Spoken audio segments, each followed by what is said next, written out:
Sebuah kabar baik bagi petani dan juga pelaku usaha karet khususnya di Sumatera Selatan. Saat ini harga karet dunia mulai alami kenaikan. Kenaikan ini sendiri disebabkan karena nilai tukar rupiah yang melemah dari dolar Amerika.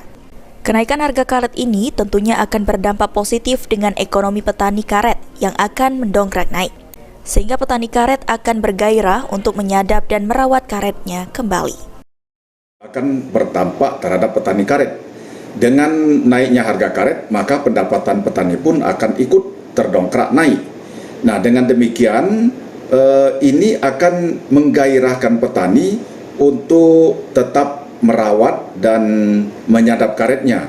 Namun, apabila harga turun, anjlok, maka penghasilan dari karet ini tidak cukup memadai lagi untuk kehidupan. Sejauh ini disampaikan oleh Rudi, stok karet di Sumatera Selatan untuk ekspor, khususnya standar Indonesia Rubber 10 dan standar Indonesian Rubber 20, alami kenaikan 0,87%. Namun untuk ketersediaan bahan bakunya di dalam negeri alami penurunan, sehingga membuat pabrik karet melakukan impor karet dari luar negeri, yang membuat dilema bagi Sumatera Selatan sebagai daerah penghasil karet.